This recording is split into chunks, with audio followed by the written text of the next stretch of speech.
Okay, my friends. So, yeah, it's been only half an hour, so I still have some time.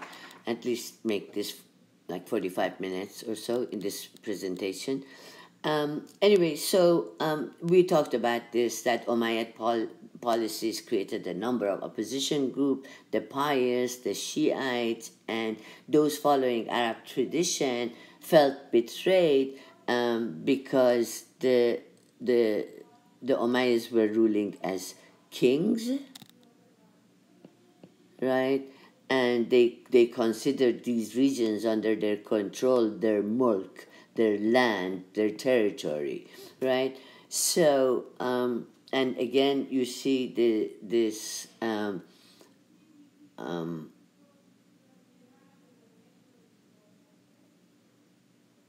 Okay, this is rebellions of the period, right, in various regions. Okay, so who? Okay, so a number of groups came together, and we are told that these groups were mostly well Iranian, right? The people of the book, remember, or we had already said, people of the book were exempt from were supposed to be exempt from paying paying paying taxation, a particular kind of taxation, and they were recognized as people of the book, right? So once you converted, right, and became a Muslim, theoretically you didn't have to pay taxes, right? So these people that converted to Islam, yeah, they converted for various reasons, right? For sincere religious reasons, or in search of sort of upward mobility, because they are now Muslims. So these people who converted were called Mawali, non-Arab and mostly Persian clients. Clients as in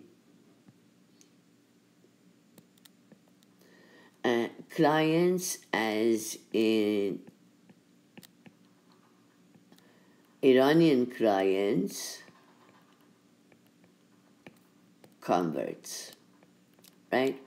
And so the theory has it that this Mawali also became very disgruntled with the Umayyad policies, because the Umayyads continued to get taxation from them even after they were converted, right? This is basically the gist of it, right? The Berbers were also amongst the Mawali, right? And this picture is the picture of an Iranian in front of the Caliph, right? And the reason you know that he's an Iranian is because of this this extension under their turban, the extension that gives you in the Iranian cultural atmosphere was considered as giving you divine grace.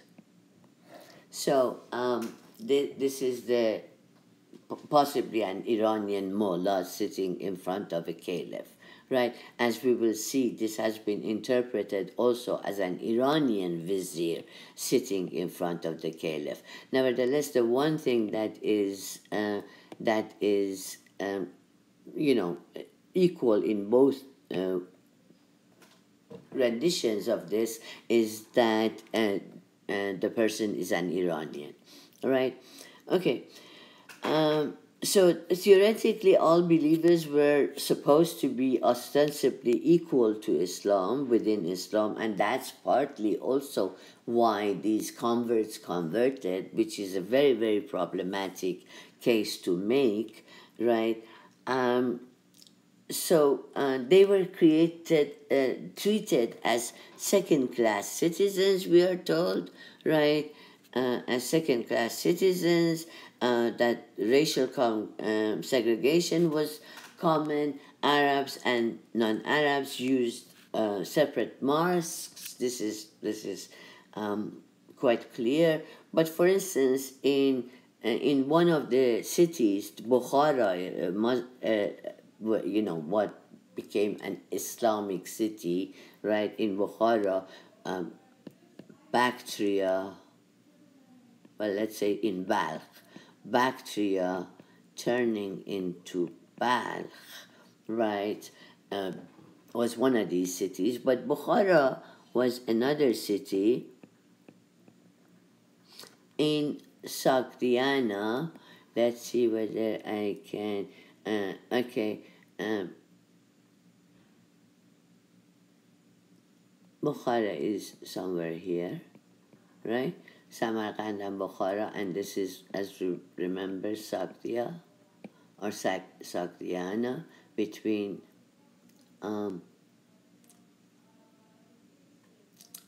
between two rivers Oxus here.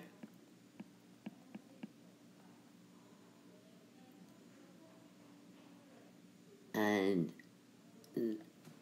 another river, the Latin name of which I forget, but in Persian was Sir Daria. I'll tell you the Latin version a little later, my friends. Okay, so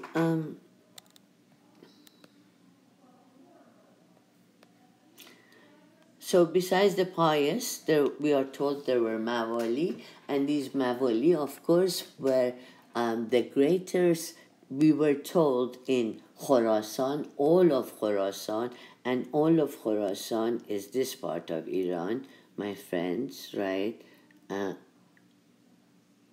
In those days, right, was, Khorasan was considered all of this, right?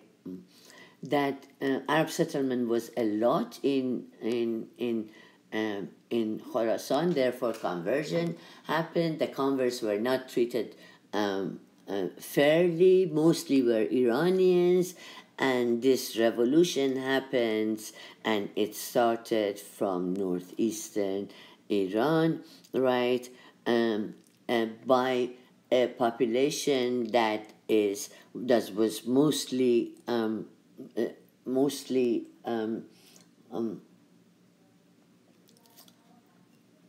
by population that was mostly Iranian. Excuse me. So if you want to complicate the picture further, you can talk about the religious groups within this sort of so-called Islamic empire, and of course you get a majority Christian or Zoroastrian population, all of which have different sort of sects or ideologies, if you will, right? You have various communities of Jews, right? Then you, little by little, you begin to get Shiites and the Kharajites, and you still have pagans, right? And ethnically, they are Arab, Persian, Berber, Greek, right? And in this new and also during the Umayyad period, actually, you get various languages coming together: the Greeks, the Persians, the Arabic, Aramaic, Coptic, and so forth, and so forth, so on, right? So that's to complicate the picture that within which all of this is happening, right, my friends? All of this, right? So during the Umayyad period, we are told they were also intermarriage was also discouraged. The Mawali continued to pay taxes, we know that, but they were permitted to serve in the army, but excluded from the cavalry. So, in other words, they were not cavalry; they were infantry mostly, which is, of course, more dangerous, and you die fastest, right?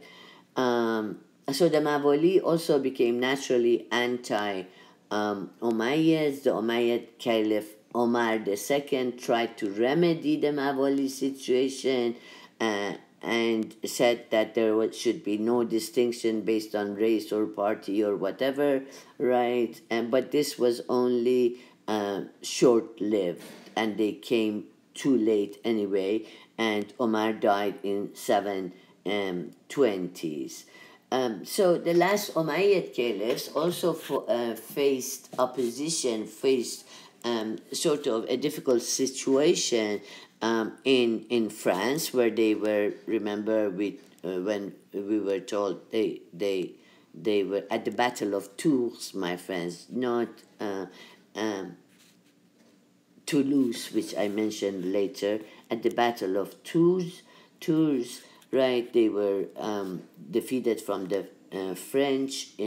They had Berber revolts, right? And they had, excuse me, various Shiite revolts during the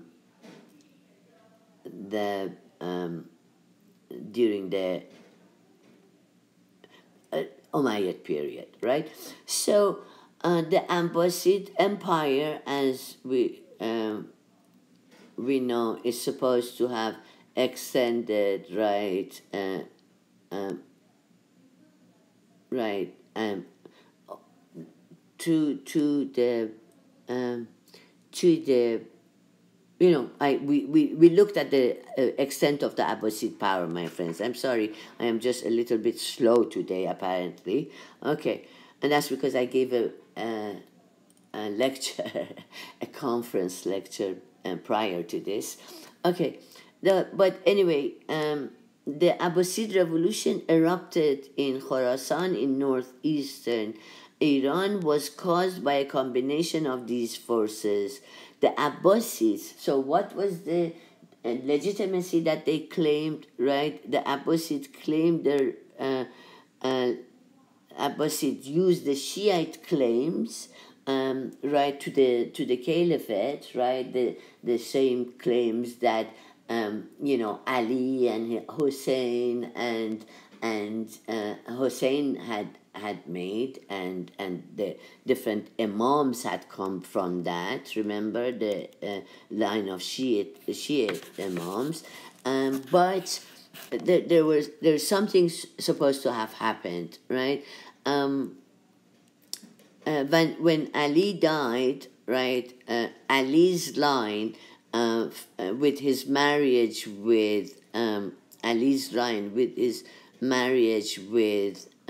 Fatima, the daughter of the Prophet, remember, had given had produced Hassan and Hussein, right? But Ali also married a Hanafi woman, whom we don't know much about, right? And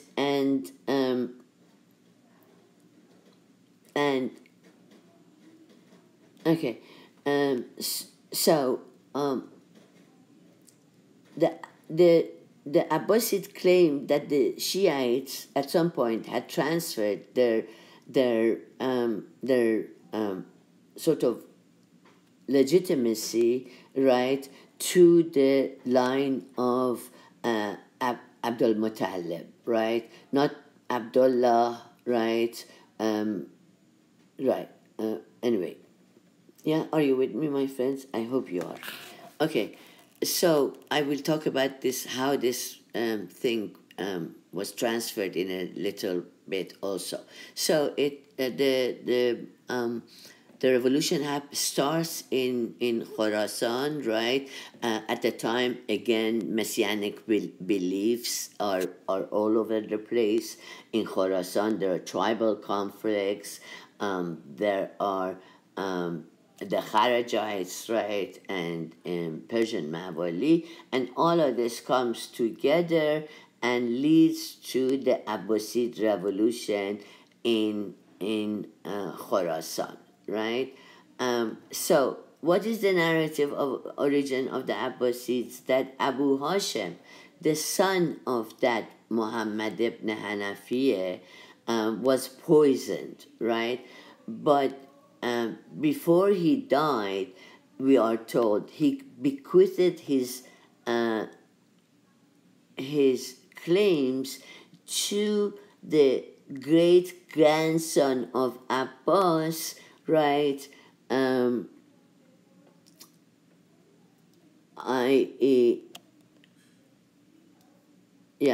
This Ibn Hanafiya had transferred legitimacy to the Abbasids to Muhammad ibn Ali, and when Muhammad ibn Ali died, the cause went to his son Ibrahim, and Ibrahim, right, hired Abu Muslim, some say he was a Persian slave, in order to lead, therefore, with the legitimacy securely in his hand, right, Ibrahim, through the Hanafi women, right, not through Fatima, which produced the Imamate line, right, Imamate, I'm sorry, you guys, Imamate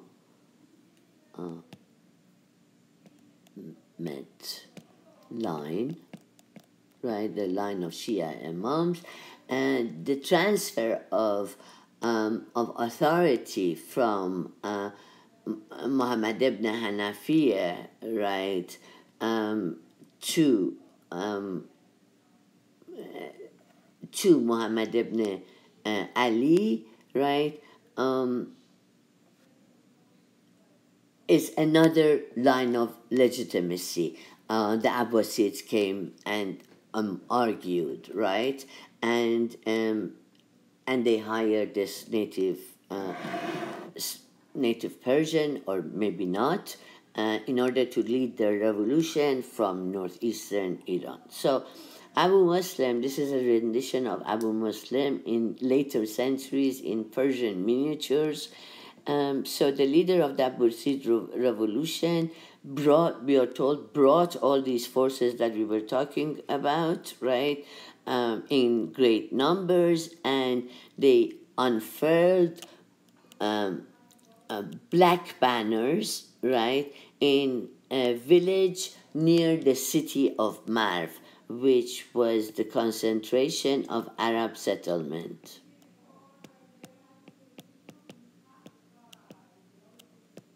Concentration, right, from Marv. And they unleashed, right, with their black banners, right, the revolutionary army. So this revolutionary army, according to tradition, is supposed to have come from Marv and a few cities here, right, and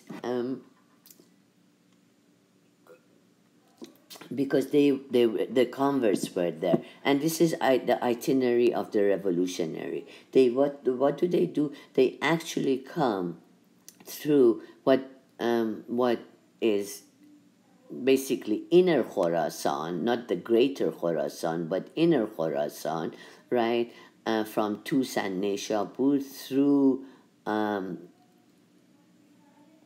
this line, right. This is partly through this line, but mostly through this line, to the city of Ray, very important city of Ray, and they come to they go to Isfahan, part of them, they come to Nahawand again, and through what is Kermanshah, they come down to Kufa, right? And then they go to Damascus and basically slaughter the whole Umayyad family in 750, right? And so the Umayyads that you see rising in Spain are the Umayyads that are left, that were sort of had their lives intact, right? And they fled from the Abbasids, and so the story goes, and they went through North Africa to Spain, right? So, so I have been working on Arab settlement for God knows how long, right? And don't be overwhelmed with all of this.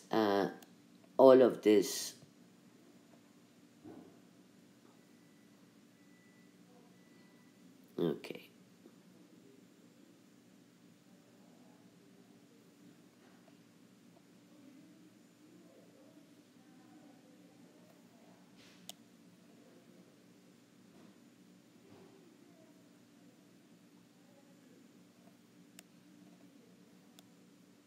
Okay.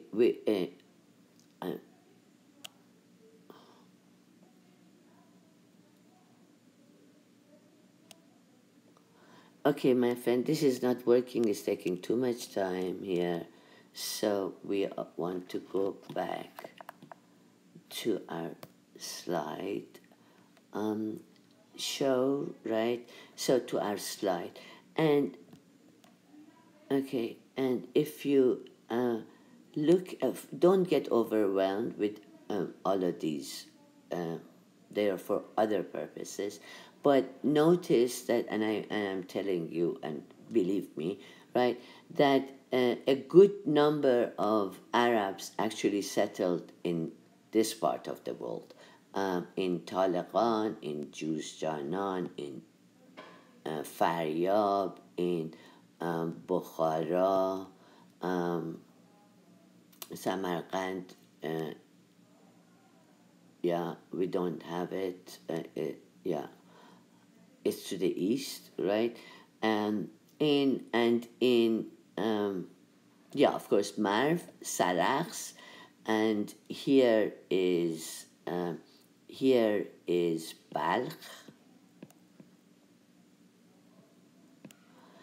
and so on and so forth. So besides Marv, right, the Arabs settled actually in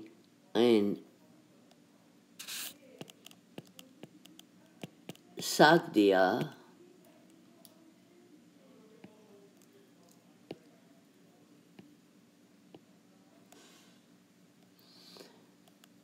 and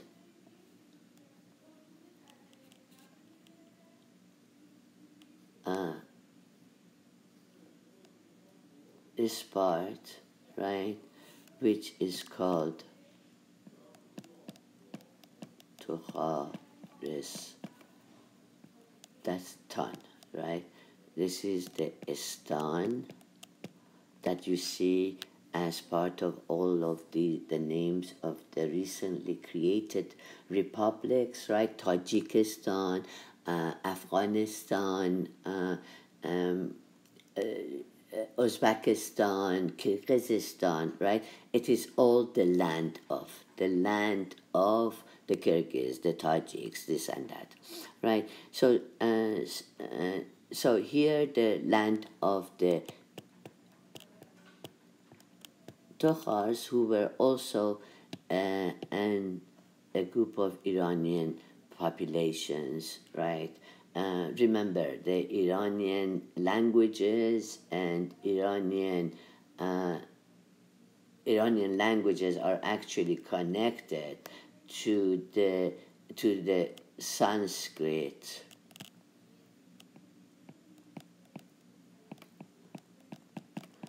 which was which was one of the original also Indo-Iranian languages, right? We have talked about that, my friends, right? I hope. Okay. So,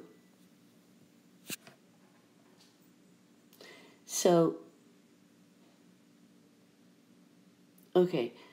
So this is part of the story that the narrative of Abbasid revolution has for us, my friends. And I will stop here because this has become too long, and I will continue on a different lecture. Okay?